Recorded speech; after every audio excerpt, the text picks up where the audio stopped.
13 दिन पहले मोहन के स्टाइल पर सायरा फिदा हो गई। उसके ज़हन से मोहन की तस्वीर जा ही नहीं रही थी।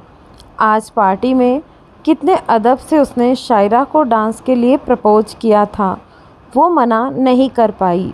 उसे चूहन की मदहोशी अब तक उसकी सांसों में घुली थी, पर मन का एक कोना लगातार उसे हिदायतें दे रहा था। नहीं, उसे इस तरह किसी की ओर खिंचाव महसूस करने का हक नहीं बचा है। वो अंतस को हाँ बोल चुकी है। सिर्फ हाँ ही नहीं, उसका और अंतस का रिश्ता अब बहुत आगे बढ़ चुका है। बचपन से जानती है अंतस को। एक मोहल्ला घरों का एक जैसा रहन सहन, एक जैसे सुख दुख, सब कुछ एक जैसा है उसमें और अंतस में। उसके और अंतस के घर में, परिवार में, उसके आसपास के लोगों में बस एक चीज़ है जिसमें सायरा अपनी बस्ती के सब लोगों से अलग है। वो है उसकी ऊंचाइयों पर पहुंचने की चाहत, उसका बड़े लोगों जैसी ज़िंदगी जीने का फैशन। उसने वो ज़िंदगी पाने के लिए और अंतस ने उसे ये ज़िंदगी देने के लिए मेहनत भी बहुत की है। जी तोड़ पढ़ाई करने और जाने कितने कंपटीशन देने के बाद दोनों को ऐसी नौकरी मिल गई है कि अब दोनों मिलकर एक अच्छी ज़िंदगी जी सकते हैं, दड़बे नुमा घर से निकल सकते हैं, एक ऐसा घर किराए पर ले सकते हैं जहां 2 कमरे हो, अपनी रसोई हो, अपना बाथरूम हो। आज अंतस उसे ऐसा घर दिखाने ले गया। उसे पसंद आ जाए तो शादी की तारीख निकाली जाए। शादी हो तो दोनों का वो सपना पूरा हो, वो सपना जो दोनों बचपन से देखते आए थे। और उन्होंने पहली बार तब साझा किया था जब पहली बार अंतस ने शायरा को आई लव यू कहा था। दोनों के घर की हालत लगभग एक जैसी थी। कभी रात में सोते समय बरसात का पानी टपकने से नींद खुल जाने का डर रहता, तो कभी घर का कोई हिस्सा या सामान टूटकर गिरने से चोट लग जाने का, कभी बाबा के पीकर आने पर सामने पड़ जाने पर बुरी तरह पिट जाने का डर, तो कभी रात में सोते समय इस बात की खुंदक कि दूसरे दिन राशन न होने के कारण स्कूल छोड़कर माँ किसी काम पर एक्स्ट्रा घरेलू काम के पैसे कमाने जाना है। अंतस के सीने से लिपट गई थी सायरा। उसने मन में उठने वाला सबसे ज़रूरी सवाल था, तू मुझे ऐसा घर, ऐसी ज़िंदगी देगा न जहाँ मैं रात में तेरे सीने पर सिर रखकर दुनिया की सबसे नींद सो जाऊँ। अंतस ने उसे बाहों में खींच लिया था। खूब प्यार करने के बाद वादा किया ऐसी ज़िंदगी देने का। मोहन की न्यू ईयर पार्टी बहुत शानदार है। शायरा को अपनी पूरी 1 महीने की सैलरी खर्च करके खरीदी ड्रेस भी यहाँ बड़ी सस्ती और आउटडेटेड सी लग रही थी। बड़े लोगों की बड़ी अदाएं देख देख कर सायरा सोच रही है कि पैसे से केवल ड्रेस, गहने, मेकअप का सामान ही नहीं, आत्मविश्वास भी खरीदा जा सकता है। सुंदर दिखने का सामान और आराम की लाइफ तो एटीट्यूड आ ही जाता है। मेरे साथ आएगी सायरा जी? मोहन ने पूछा तो सायरा मोहन के साथ होली। आपसे कुछ बात करनी है सायरा जी। बैंक्वेट हॉल के एक बेहद ही खूबसूरत अलग कोने में सजी टेबल पर बैठकर सायरा को बैठने का इशारा करते हुए मोहन बोला, यस सर। सायरा बैठते हुए अदब से बोली, आप मुझे सर ना करे सायरा जी। दरअसल मैं मोहन थोड़ा सुकुचाया। अपने ऑफिस के हेड बॉस को सर ना कहूँ तो क्या कहूँ। सायरा सकुचाई सी बोली, सायरा जी मैं जानता हूँ कि आप अपनी एंगेजमेंट हो चुकी है, फिर भी मैं आपको कुछ कहना चाहता हूँ। मेरा मानना है कि हमें अपने दिल की बात कह देनी चाहिए।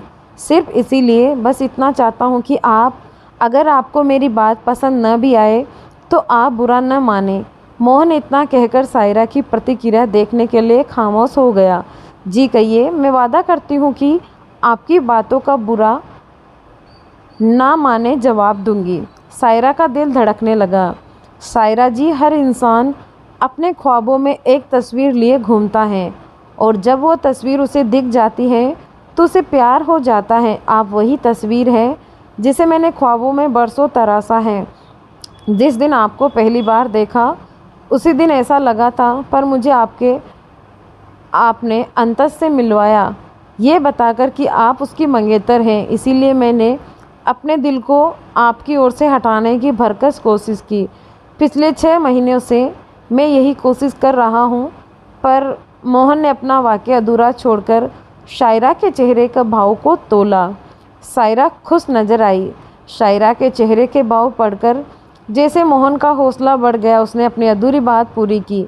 शायरा जी, कल मैंने एक फ़िल्म देखी जिसमें कहा गया कि अगर हम किसी से प्यार करते हैं तो उसे बात ज़रूर बता देनी चाहिए। तो मैंने अपने दिल की बात आपसे कह देने का फ़ैसला किया। खुशबूदार डिनर और ड्रिंक्स से बड़ी खूबसूरती के साथ टेबल सजाई जा चुकी थी।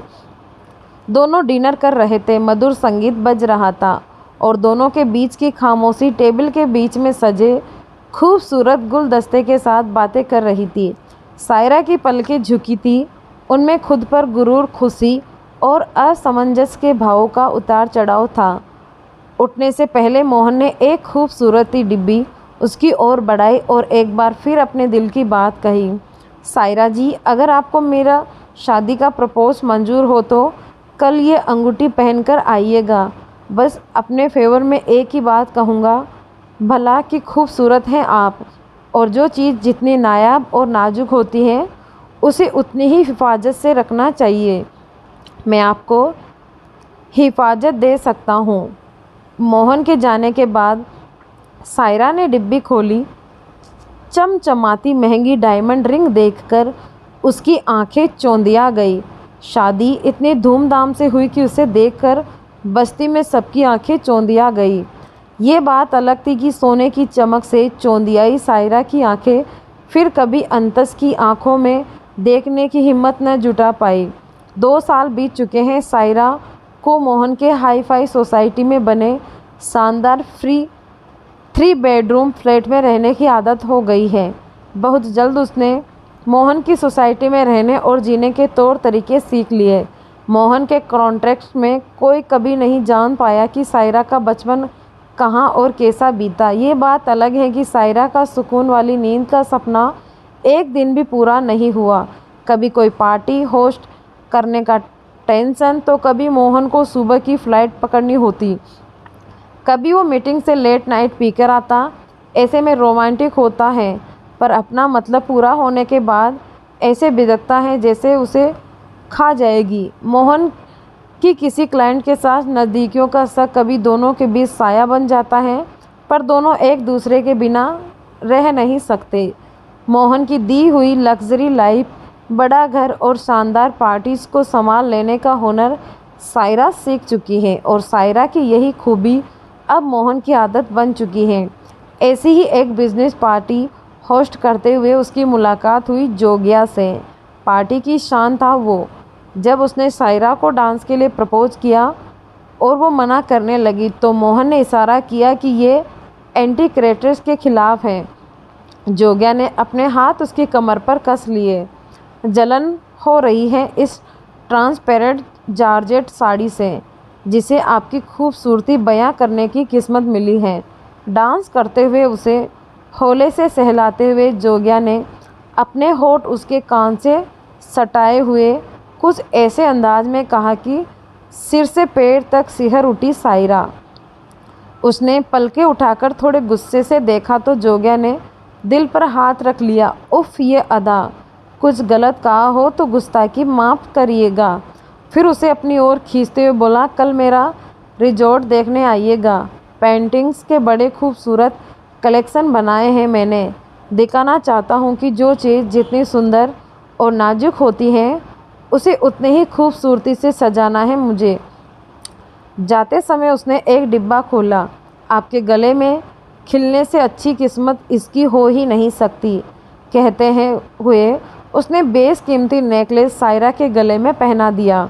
बेडरूम में आई तो सोच रही थी कि मोहन कितना गुस्सा होगा। तब वो भी खूब सुनाएगा कि पहले तो उसी ने ही की थी। उससे ये भी कहने का मौका मिलेगा कि देखा, शक्की मैं ही नहीं हूँ। दिल जलता है कि पार्टनर की किसी और के साथ नज़दीकियाँ देखकर। पर जैसा उसने सोचा वैसा कुछ नहीं था। बल्कि नशे में धुत मोहन ने उसे बाहों में कस लिया। मानना पड़ेगा तुम्हारे हुनर को। एक ही मुलाकात में जोग्या ने तुम्हें इतना बेशकीमती नेकलेस और मुझे कॉन्ट्रैक्ट दे दिया। Really you are my lucky charm. Saira को झटका सा लगा। कहीं मोहन अपनी तरक्की के लिए उसे इस्तेमाल करने की तो नहीं सोच रहा है। मोहन मुंह फेरकर सो गया, पर नींद सायरा की आंखों से कोसों दूर थी। कहीं चिंताएं मन मत रही थी। उसे अंतस और अंतस के साथ देखा। उसकी बाहों में सुकून से सोने वाला ख्वाब बहुत याद आ रहा था। उसे पता था प्यार का ये ख्वाब अब कभी पूरा नहीं होगा। तो दोस्तों, कैसी लगी आज आपको सायरा और अंतस की कहानी? आप हमें कमेंट करके ज़रूर